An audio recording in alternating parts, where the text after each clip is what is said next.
Okay, so we're back, and this time we're looking at what were we thinking expansion. And as usual, we'll just dive straight in. Everyone knows the score at this stage, so we'll just get straight into it. And we've got the Monarch, and you may well have seen this on the thumbnail if you've come through once it's live, up against Square Deal for Teddy Bears. So who wants to kick us off on this one? Who wants Square Deal going through? I'm going to me, start.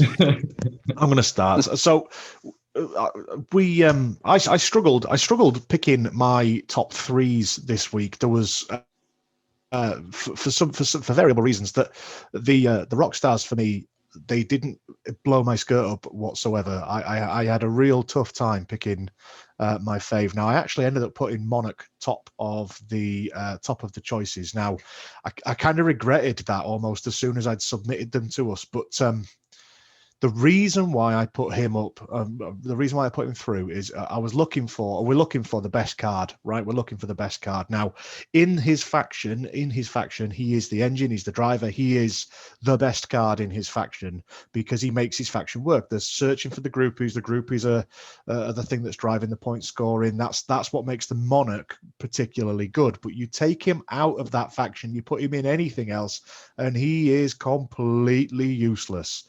But it's difficult to suggest that the card should be looked at purely based on in its own faction if we're building the whole of if we were to build a deck of the best. Now, I personally don't think it is better than Square Deal outside of its faction. So if I just compare card for card, I would rather have Square Deal in my hand than I would the Monarch, unless I had the rest of the rest of the rock stars. So to me, the Monarch is a much better card than Square Deal in its faction, so it works much better in terms of driving its own faction forward. But Square Deal is the better card, which is why I'd vote for Square Deal. Not even the rest of the faction, just the groupies, like literally just the groupies and the Monarch, Yeah, and then it would be fine. You don't even need the rest of the stuff really. It's a good faction, the rock stars. And I agree with you. It's a really tricky one because it's, for me, a really good card will be a great card in its faction, but also something that's very transferable to other factions. And obviously the Monarch is amazing in its faction, and I have to take that into account in terms of deciding what the best card is. But then, as you say, you can't just drop the Monarch into another faction. You need those 5 groupies to actually, make the Monarch a really good card.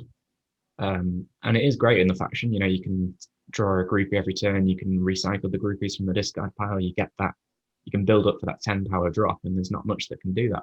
10 power drop is a big play, and the Monarch's a big part of that. But for me, this is a really tricky one. Although I put Square Deal through, I'm probably leaning slightly more towards the Monarch at the minute. And the reason being is that Square Deal can be an amazing draw card. It can also be a bit heavy, and I don't think it scales very well.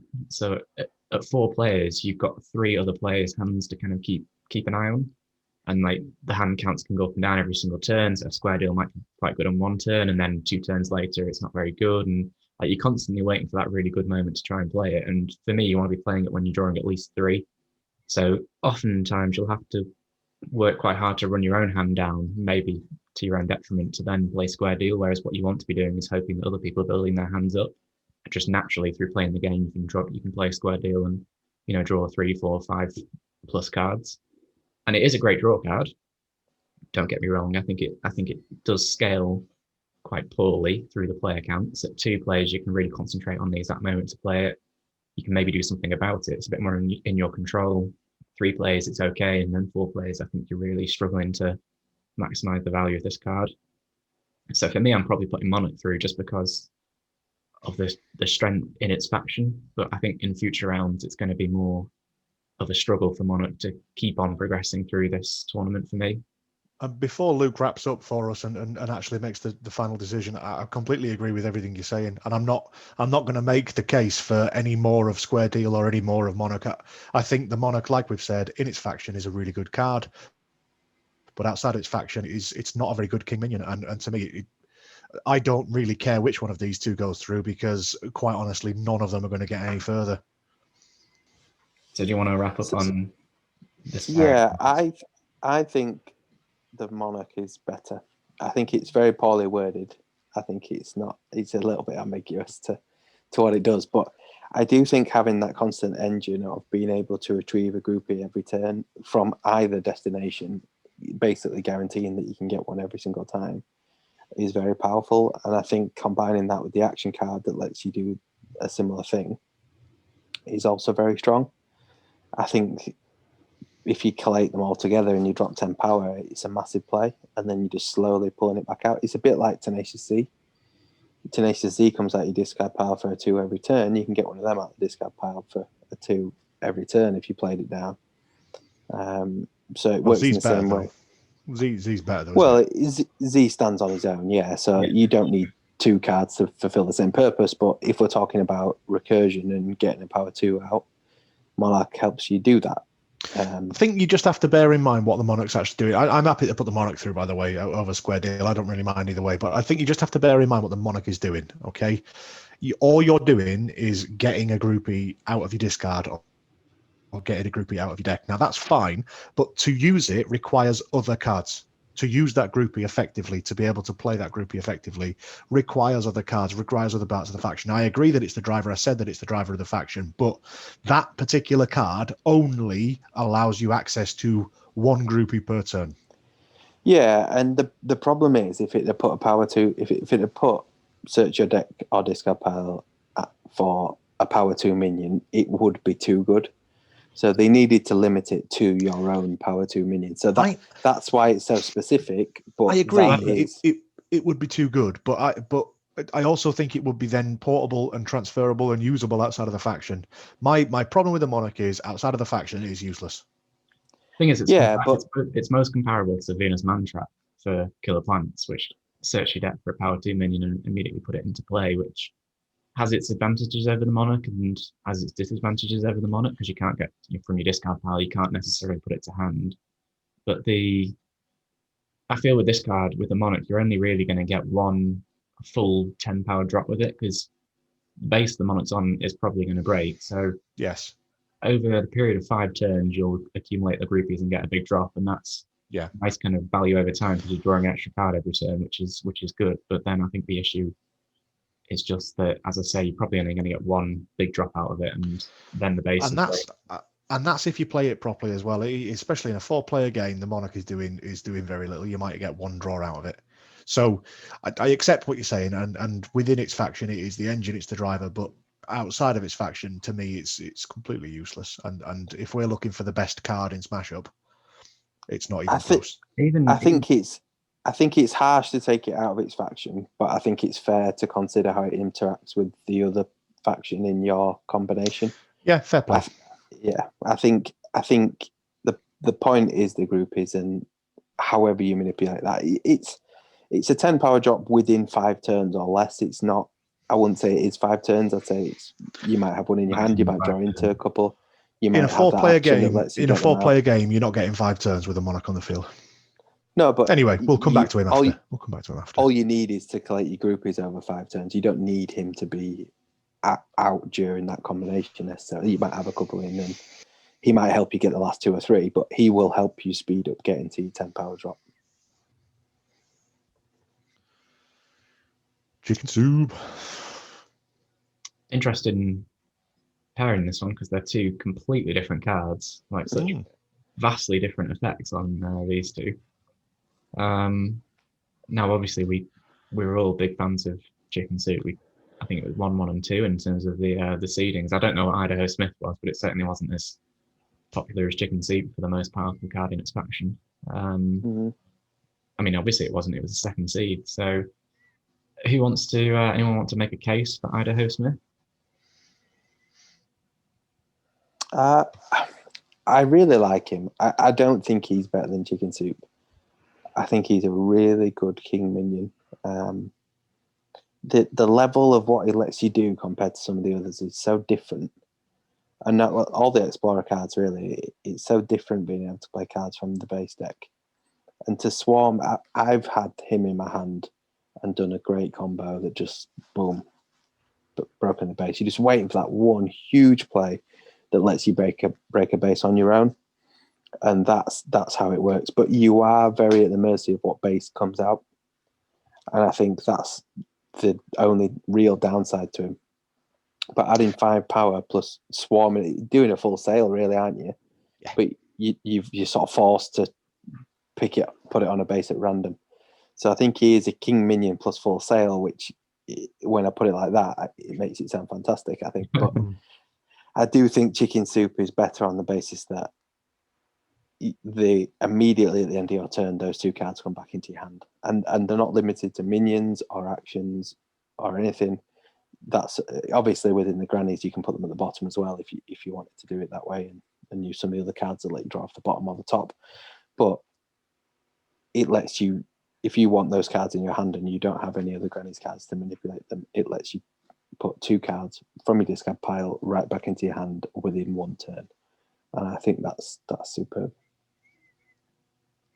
I can't remember what driver it was for me, but I've played the Explorers with Miskatonic University of all things, and it was a fantastic little pairing for reasons that you've basically just explained there, Luke. The whole idea of a King Minion plus a full sail, it makes it really quite an interesting and a powerful card. I also like as well, and I think you mentioned this too, I really quite like the fact that it's a bit different. It's not just the usual boost up power or the whatever else that kind of comes as the traditional King Minion. They've tried to be a little bit different. They've tried to keep it within faction, and it's another one of those King Minions, and I think that's maybe the theme of the King Minions within this actual series, is that they work really quite well within their own faction, but outside of their faction they're maybe not as good. But I think Idaho's probably more transferable than the Monarch is, for example. But my vote goes to Chicken Soup as well.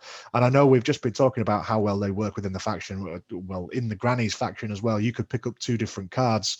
You could split them top and bottom, 1 minion, one action.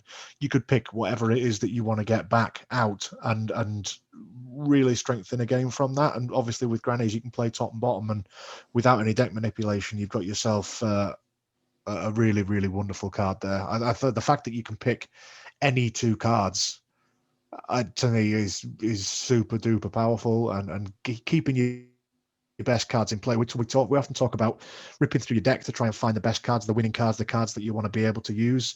Well, something like Chicken Soup that lets you keep those in play, I think that's an absolutely amazing card. Yeah, I think with this set, they've done a really good job with the King Minions. I think all the King Minions are very different in this set. As you say, they're not just bog standard give X power or whatever it might be. They're 4 very different effects in this set. I mean, it's unanimous because I'm going to put Chicken Soup through as well. Idaho Smith is very good in the faction because obviously you've got the ability to manipulate the base deck in the Explorer faction, so you can often just tutor a very specific base with this card. Outside of the faction, and if you're just playing for a random base off the top of the deck, it could be really good, it could be really bad. If it's really bad, you're potentially just stranding Idaho Smith on that new base. But it's used for obviously like a solo base break for unanswered victory points. But then the problem is that you have to already have a lot of power on board, and then you're just evacuating all of your power and doing basically a board reset for just you. So you'll move all your power to the Idaho Smith base, break it, get some unanswered victory points, which is great. That might put you ahead, but then you've got no presence on board. And the crit looters can help with the new base, and there's always a new base in play, but I think it just commits a bit too much unless you're winning the game off this card. As I say, it's most often just a complete base wipe, but as you said, the Hail Mary, isn't it? It's a Hail Mary. I need to win the next base. I've got a play in mind. I've got enough power up. But yeah, exactly right. But Chicken Soup's better.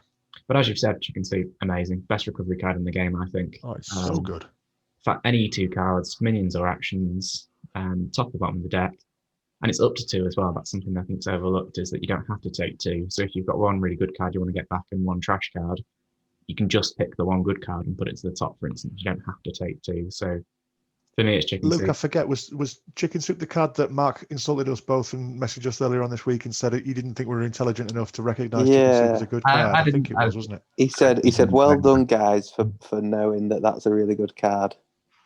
It's real very condescending, patronising. Real patronising, condescending. Didn't say it like that. No, I'm just. It was more. It was more just that it's not like like a King Rex. It's all right. You card. don't have to That big. justify yourself. It's quite all we right, mate. don't we don't need our Rexes to be kings. We just need good cards. We don't need every card to be 7 power. I suppose it's just a very underrated card or an overlooked card maybe in the faction. I think it's actually just a nice general card, but you don't play grannies to use that card, do you? It's very good in grannies, but you don't go, I'm going to play, not like the aliens cards, and there's 2 cards in there that you play aliens to play those cards, really, don't you? But Chicken Soup's just a really nice card that could go in any faction that makes it better. Yeah, it's just and that's what made me really like it. Again, in the context of this this series, it's what made me really like it was the fact that it was a great card in wherever it is, in wherever it goes. Anyway, and as you say, it's got that versatility in grannies where you can put something to the bottom and immediately draw it, and then in any other faction you can put it to the top. So yeah, very good card. Talking about 2 good cards, you call this Archaeology and Classic Rocker.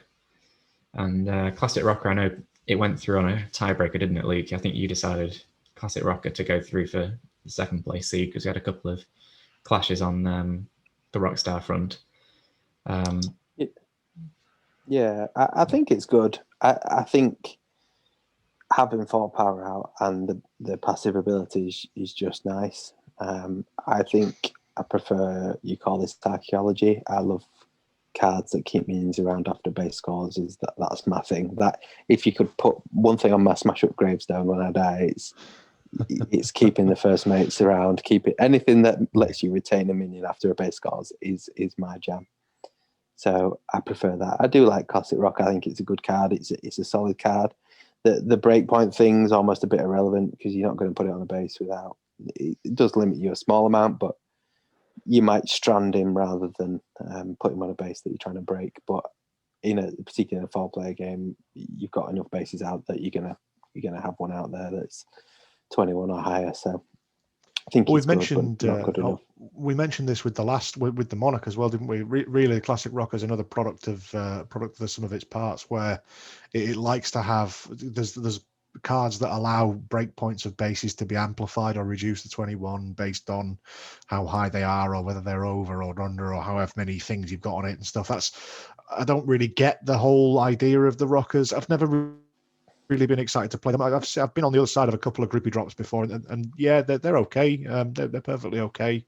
I don't really get them though, but I completely couldn't agree more. Yeah. You might as well bury me next to you and just copy and paste the gravestone. To be fair. They're just a great support faction, the Rockstars. They just do a lot of draw.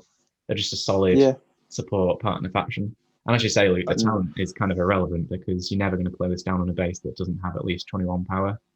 And if I was going to guess, I'd probably say maybe half the bases in Smash Up have 21 or more power. Maybe a bit more than that. So as you say, there's always going to be, or there's likely to be a target for Classic Rocker that you can just slap it straight down onto. And the fact that it's 21 or above is actually quite good because obviously if it said like if the breakpoint is 15 or less and you put a 4-power minion on there, then you're not going to get much value out of it. So the higher the base breakpoint, the better, because the more cards you can draw with Classic Rocker. And it's basically just a card draw every turn, which is great. I mean, who wouldn't want to have that? It's not flashy or anything, but it's just a solid draw card. But for me, it's always, you call this Archaeology. It's such a good card. Not only can it be moved, not only can you play it in your turn as a phase 2 card, but you can play it in phase 3 before or after, and that versatility is just unbelievable. It's such a good card. I mean, there's cards in Smash Up that have been printed which just say move one of your minions. It doesn't even have a special on it, and that's good enough card to be printed in the game for certain factions. So the fact that it has that, and it has play before a base and play after a base, is just brilliant. Tornadoes have got those 2 specials. They've bundled those 2 specials into one here, where you can choose which one you want to do. So it's just such a powerful card. And we know how powerful phase 3 effects can be, and this one just gives you the ultimate before or after. And I don't know about you guys, but generally I play this after a base scores. I don't often play it before the base scores. Yeah. You'd play this after. Like you say, you're going to keep your boy around. It'd be strange to be breaking the base and calculate a play and then go, actually, I don't need that guy. I've got enough. Or But- unless the really unusual scenario where you might have a first mate that you want to drag over there, or something else that's going to a flying monkey card or something that you're going to keep around for after the base goals. But yeah, you're absolutely right. Turn up to 11 was the card I was thinking, by the way, for the Yeah, classic turn up to rockers, 11. where you. Yeah, raise up to 21, isn't it? Yeah, that's what happens. So yeah, you get a bit more use out of your classic rocker, but yeah, it's a no contest to me. Very good card. And it's about the specials really on this side because we've got 2 more now. I do like a good Spinal Tap reference as well. Is that the turn up to 11, is it? Yeah. If you've not seen Spinal Tap, you should. It's No, I've great. never seen this. I've heard a lot of people say it's a great Yeah. film, but I've never. It's fantastic. Yeah, it's very good. I do reckon we're going to finish this in 9 minutes. Yeah, I don't for know. I don't know. You know, this is it's a really interesting, discussion I to thought be the had here. specials, yeah. It's a tough one, certainly. It's a very tough one. For me, Go on, I'd Mark, probably you start go. us off. Yeah, for me, I'd probably lean slightly more towards Love Overload. Grannies are one of my favourite factions, actually, so I really enjoy playing Grannies. And Always Room at Grandma's is an amazing card in the Grannies faction because it's 3 minions. You may as well just say all your minions at the base. It's such good value, and often you can put them straight to the bottom, redraw them with Matriarch, and then you're off again. It gets all your minions back. But if that card said put them all to the bottom, then I would not be putting Always Room at Grannies through. But because it says you can put them at the top as well, it does have that versatility in other factions where you can just recover, 2 of your better minions or 3 of your better minions, put them all to the top and then draw back into them. But I think for me, the value of Blood Overload is it's too good. We know how important those before a base score specials are, and the fact that you can destroy the most powerful thing, potentially the 2 most powerful things or 3 most powerful things with Love Overload is so good. And it can be, base winning in terms of actually swinging that power back towards you. Thinking about a King Rex or something, someone's dropped a King Rex down and just get it straight out of there. And when you're playing against the teddy bears, you've always got to watch out that this card is always in your mind in terms of what they can do, because it is just that good. You've got to make sure that, do I play this big minion down there knowing that they might be able to overtake me with this card? It puts that kind of fear into other players' minds. The only thing I would say against Love Overload is that you've got, I think it's called Fun Bear, which is the power 2 minion, which can increase power every time someone else plays or moves a minion to that base. And Fun Bear can potentially block Love Overload because you can often have like an 8 power plus Fun Bear. And actually, you can't play Love Overload even if you're losing at the base. It's unlikely that you'll be losing at the base if you've got that much power in a minion, but sometimes it can happen. So you can potentially be, shafted by your own card, basically, by Fun Bear to stop you from playing this. But in general, it's such a good card, and for me, it's going to go for Love Overload. But as I say, Always Room at Grannies, we love those kind of recovery effects, free recovery effects for your best minions. So a very good card as well. And I wouldn't hate seeing it go through. Go on, Luke. I like Always Room at Granny's.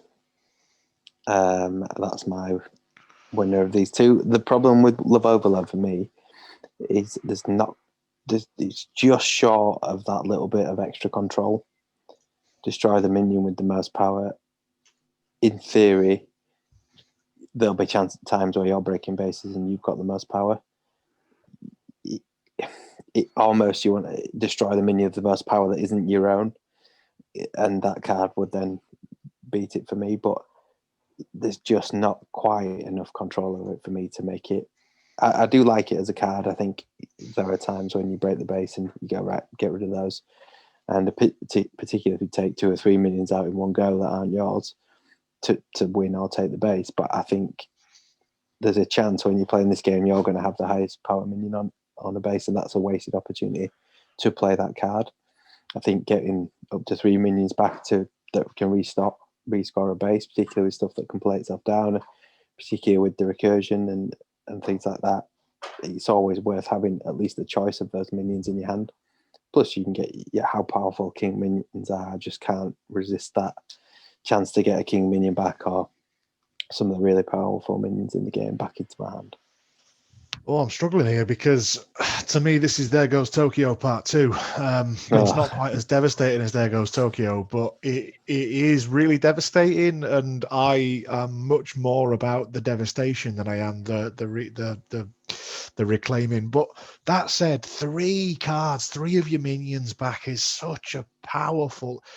I mean, to me, I'm looking at the left-hand side of the board. All right, Chicken Soup's great, but the Monarch, what are you doing there? Why are these two cards going against each other? These two cards should have gone further, Don't and worry this about conversation those. should have been having later. I mean, yeah, it's tough. I'm trying to think ahead about what I would talk about versus the archaeology card that we've just been looking at, and to me, I think the one that's got the best chance of beating that is probably always Rue McGranny's. But You think they've got two I think they've got two similar effect really.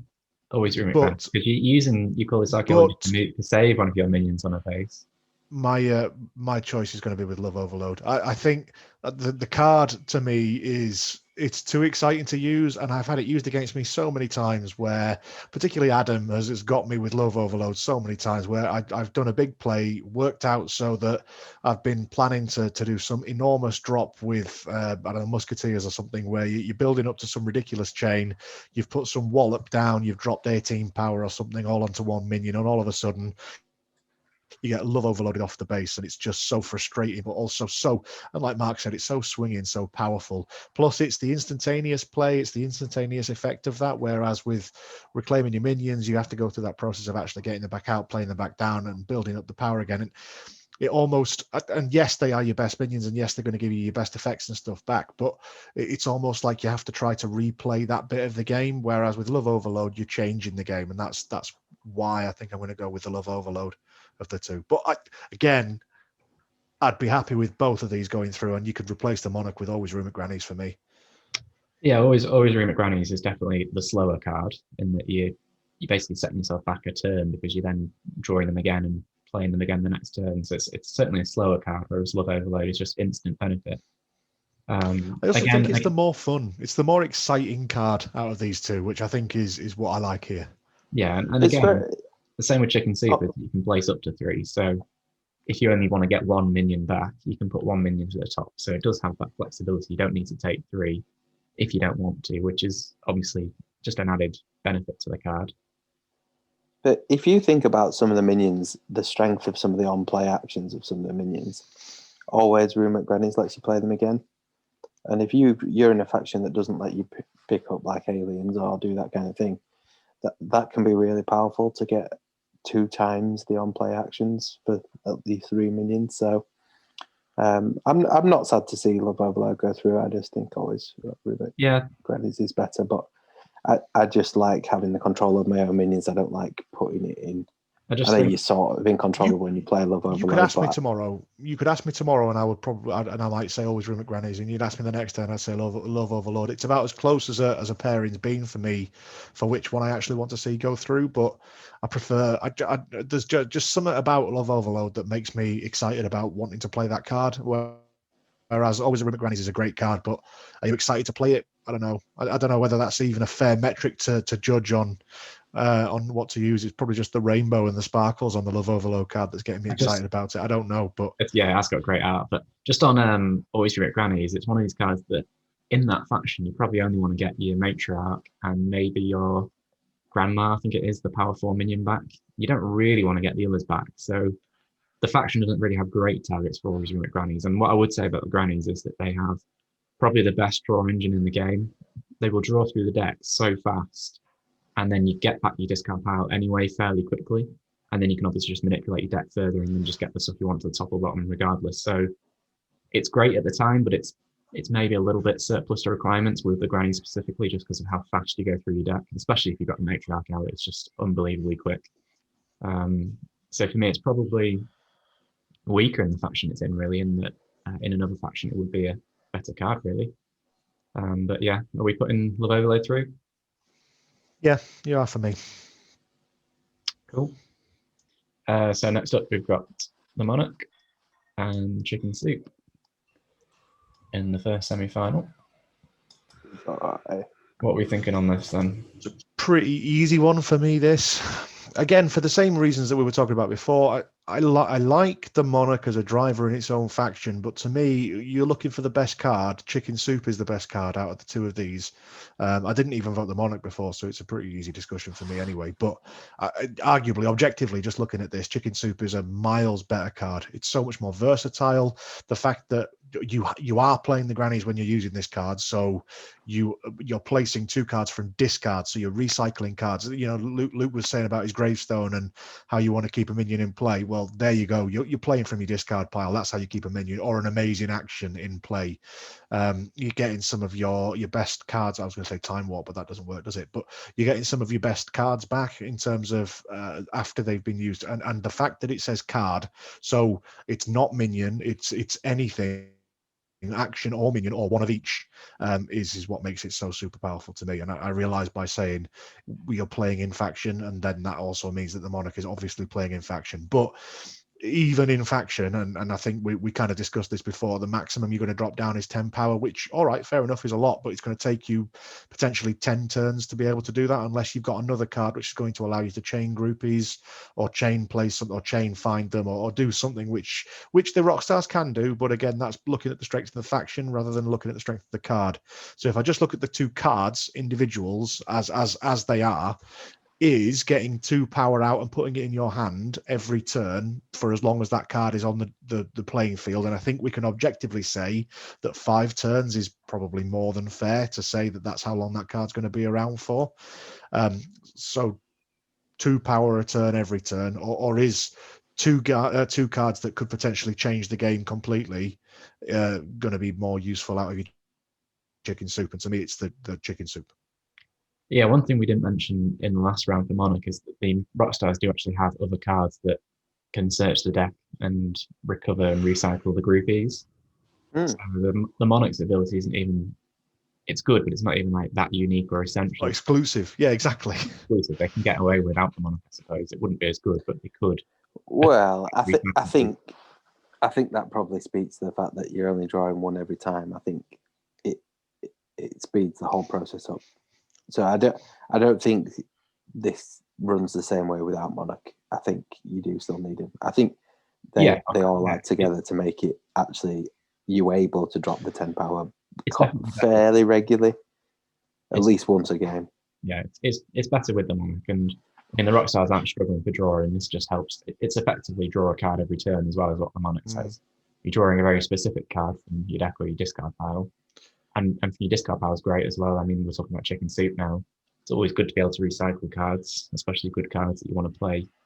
Like groupies, a big drop 10 drop from hand and things like that. But for me, it's always going to be chicken soup. There are better recovery cards in the game.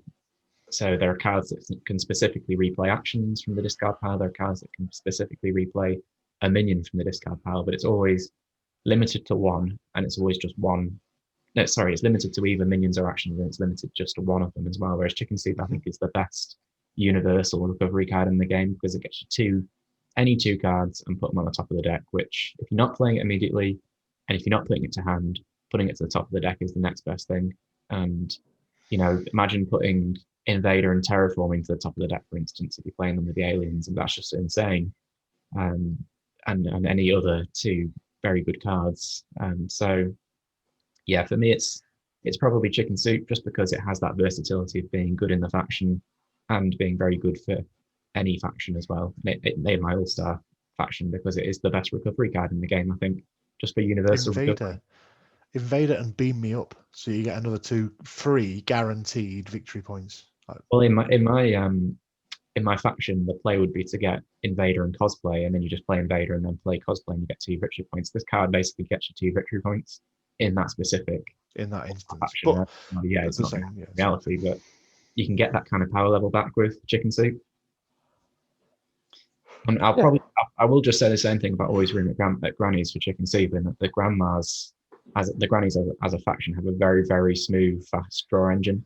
So you can actually draw through your deck quite quickly, very feasibly within the course of a game, and then shuffle your discard pile back in anyway, and then rearrange your deck to, manipulate the best stuff to the top or the bottom again. So Chicken Soup in the Grannies specifically is one of the better cards, but again, it's kind of a little bit surplus to requirements, whereas actually in every other faction, it's very, very good.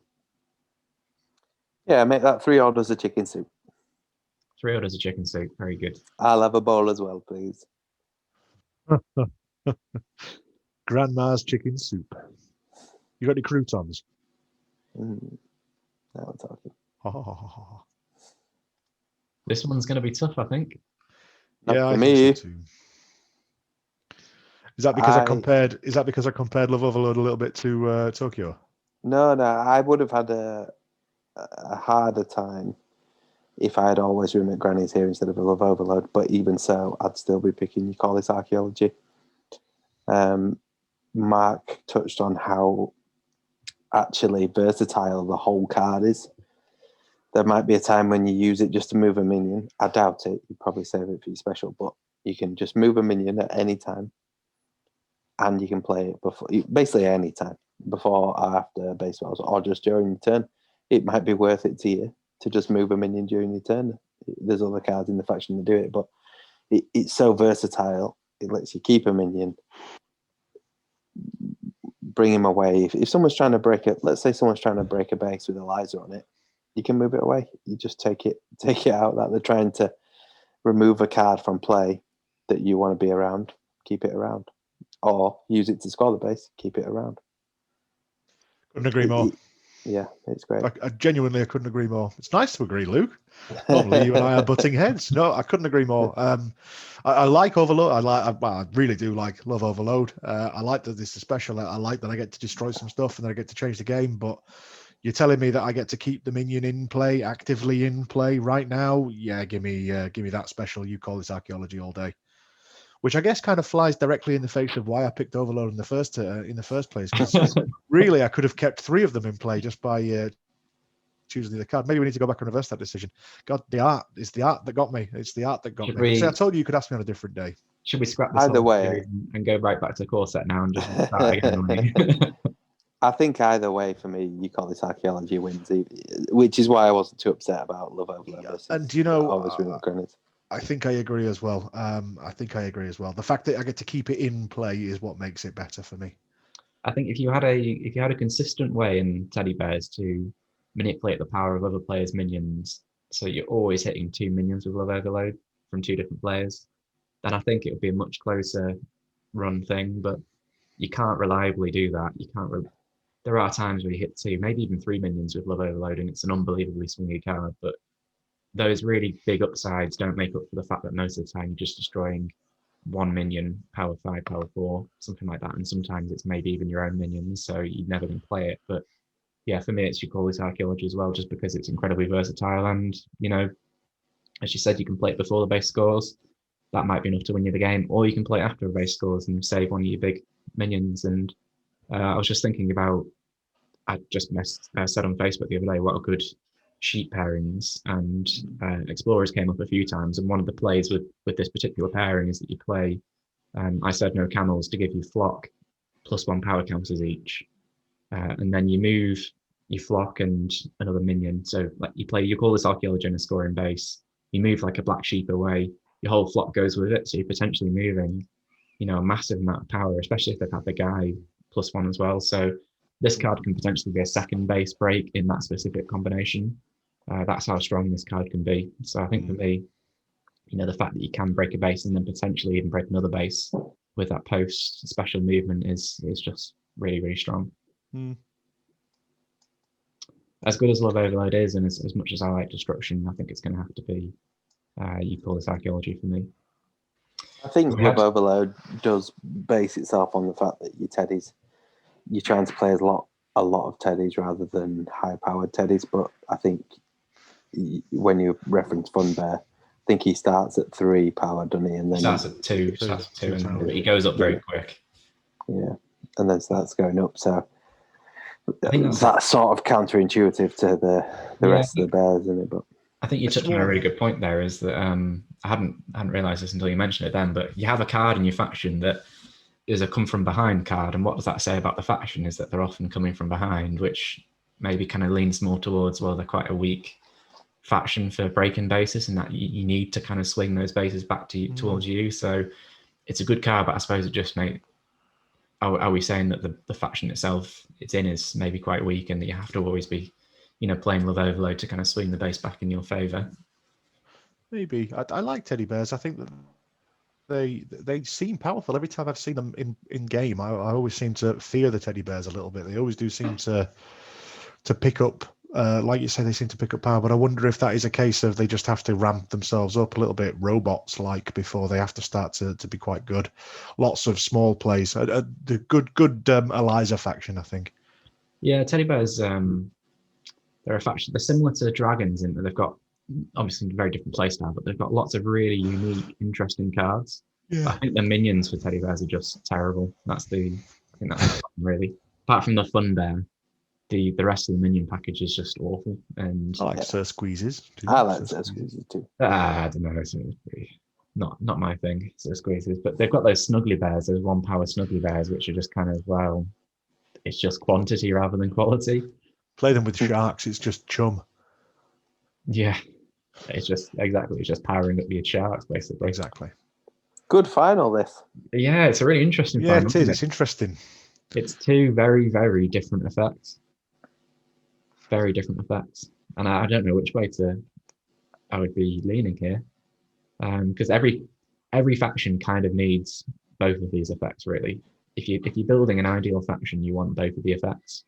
But then I would say that there's better effects than you call this archaeology.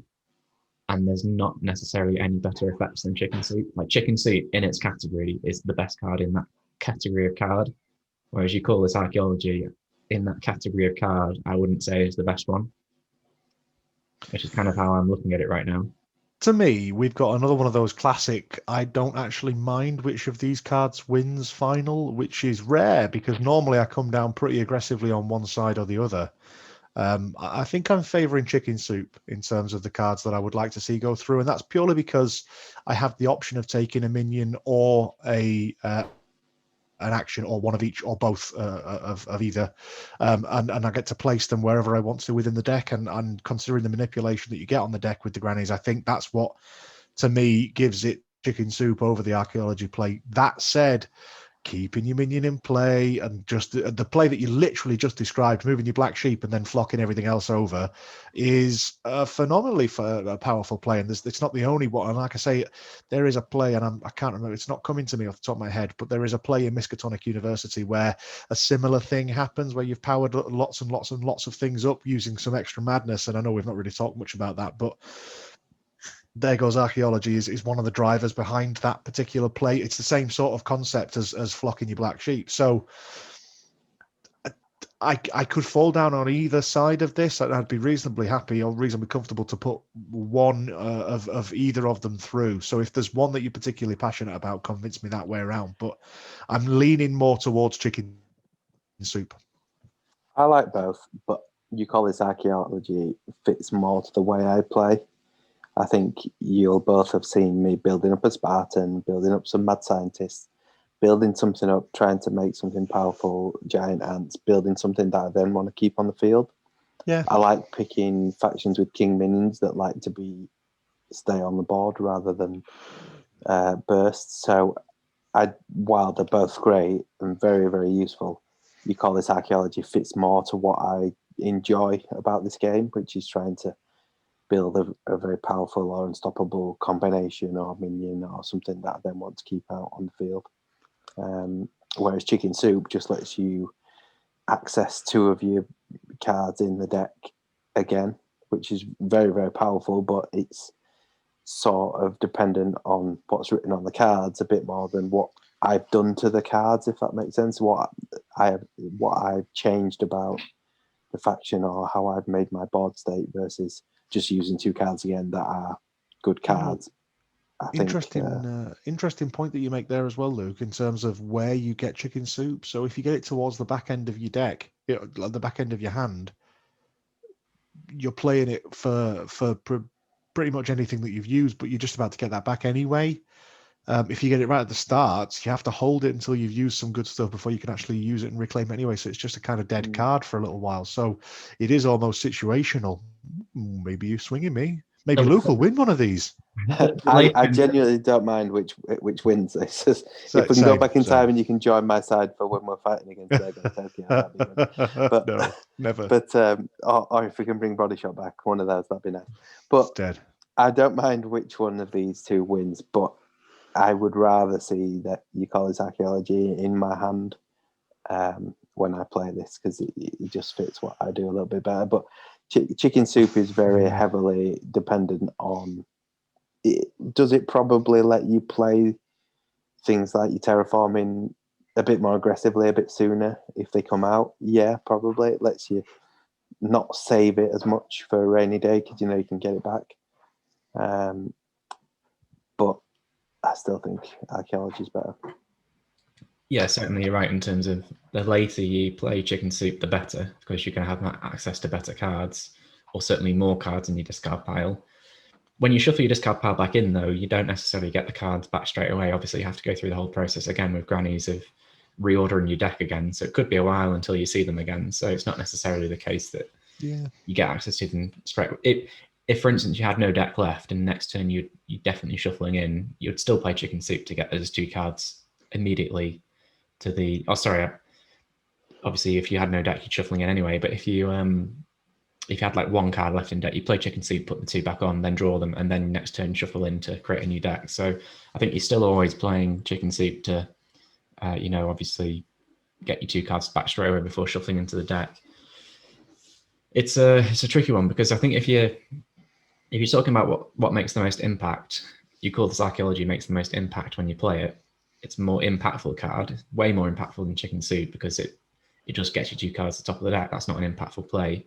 In terms of value, I think value-wise, Chicken Soup is a higher value card than you call this archaeology because the 2 cards you get back are presumably the strongest 2 cards in your faction. I'm always thinking back to like getting terraforming back because playing terraforming a second time in a game is way more swingy than you call this archaeology. And obviously we've talked in previous videos about imagining the best case scenario, so try not to do that. But in every faction, there's always a card you want back straight away. There goes Tokyo. Get it. Yeah, there goes Tokyo, exactly. Good example. You can put that straight back to the top of your deck.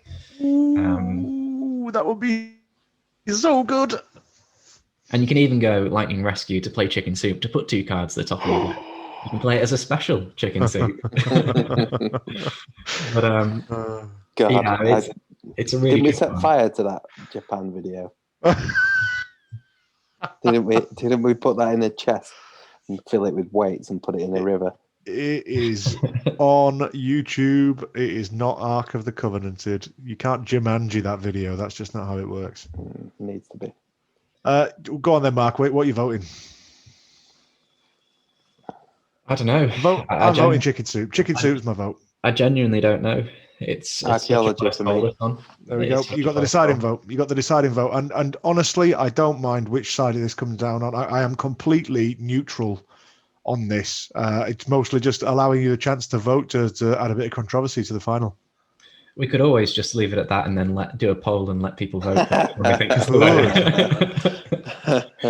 I think thinking forward to the best card, like the Champion of Champions tournament, I reckon there's probably going to be quite a few specials in that tournament, and cards like Chicken Soup are going to be very underrepresented. So I think it's 50-50 for me. That's a very strange. Is that a vote for Chicken Soup because there's not going to be that many types of Chicken Soup card? I think. Or was that a vote for archaeology? Because maybe there's going to be more minestrone. There's going to be minestrone, maybe some tomato, Heinz tomato. I think if it's 50-50, it is literally 50. I could happily see either of these 2 cards win. I'd rather see something a little bit different in the Champion of Champions runoff in Chicken Soup because I think it would give. That's not how we're deciding this. We're not deciding what the viewers want to see. Perfectly reasonable, Mark. That's another win for you and I, and another loss for Luki. We're not making this for viewers. We're making this for which is the best card. Which is the best card? You just said specials are better. To me, these cards are equally powerful in very different ways. Mark said it himself. It depends on the measure that you favour the most. I think you get more value long term out of Chicken Soup than you do out of archaeology, but you get more value short term from archaeology. But I think. So which is better? To me, it's entirely dependent on the situation within the game, isn't it?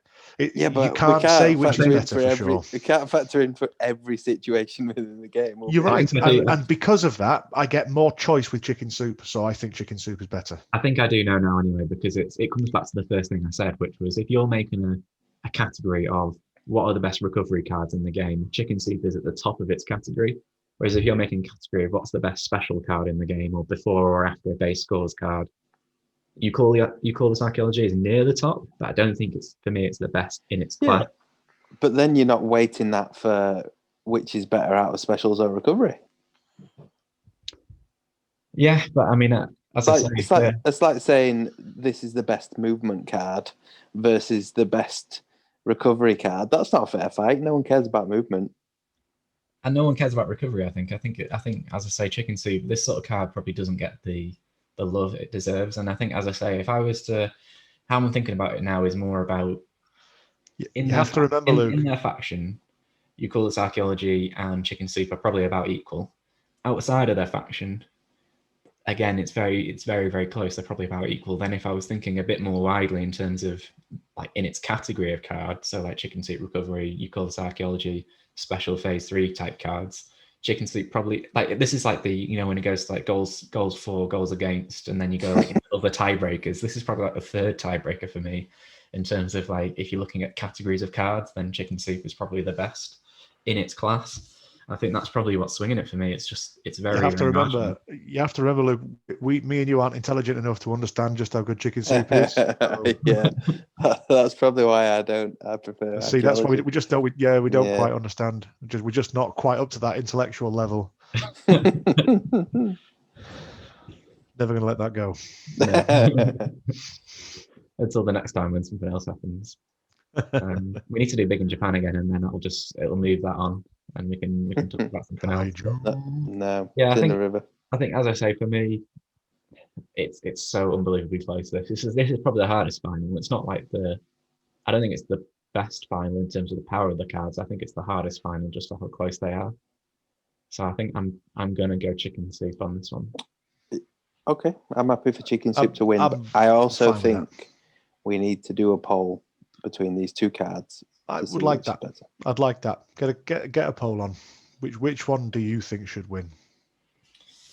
Yeah, because because of how close it is. This is very close. Stick a comment in. Tell us why. Tell us why we're wrong. Well, tell Luke why he's wrong.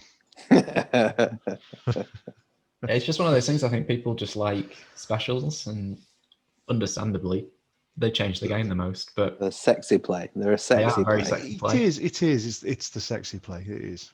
And Chicken Soup is the, it's literally the unsexy Are you saying, play in the game. Are you saying Grandma's not sexy, Luke? Is that what you're saying? It's one of the, as you say, you've got to think, like, if terraforming is the sexy play, well, the sexy play is playing terraforming a second time, and Chicken Soup is what can do that for you. So, yeah, but I feel like we measure everything based on terraforming, and you guys didn't even put it in the final. So, double there goes Tokyo. That's what it is. Double there goes Tokyo. How many terraformings could we That's do? a winning card. A full sail invader final. Yeah. What was it you were saying? You were saying that it puts you back 4 turns, right? That's what you were saying that there goes Tokyo does. So imagine getting put back 8 turns. You might as well have not bothered playing. Yeah. Well, next time I just won't invite you. That's a lie. That is a lie, and you know it. Yeah, whenever I see any card in Smash Up or I look at any faction, it's always, how good is this card in relation to terraforming, and how good is this card with terraforming? That's like the first question I ask for every single new card. So yeah, that's kind of like every time you see a new base, how does this work with terraforming? How good is this to terraform into? Yeah, and of these two cards, like, that's the last tiebreaker. So like, if you're comparing, it always goes kind of like, well, how good is it in the faction? How good is it outside of the faction? How good is it the best of its category? And then how well does it interact with terraforming? It's like the final tiebreaker. So yeah, that's the tiebreaker for me, the final one. But Chicken Soup, the winner, incredible. I'm not surprised, given its competition. Do you know? Maybe I'm wrong. When was the last King Minion that won one of these things? Was it the Greeks? Yeah, Great Worm won it, because we had Odysseus versus Great Worm, didn't we? Did Hair Doctor win as well? Hair Doctor won as well, yeah. Okay, I take it back. I was just thinking a lot of actions seem to have won, but no, it sounds. Actually, thinking back, it's about 50-50, isn't it? So don't forget as well, Gorgonzola won the Big in Japan one. That's true. That's true. Oh, right. So what are we doing next then?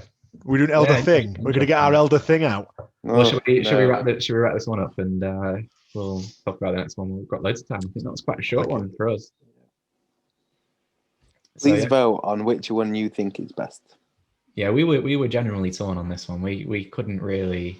You could toss a coin on this, and we'd be happy with either outcome. I think. It's interesting. It's rare that we could all sort of agree that I don't really mind which of these two would have won. Actually, it's quite nice that that's the case.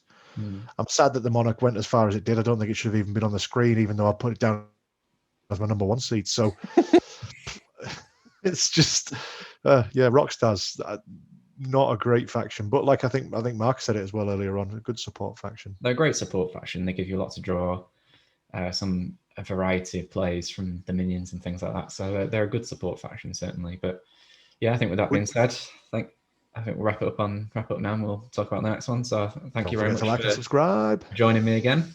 And as you both said, let us know down in the comments who you think should have won. See you next time. See you next time.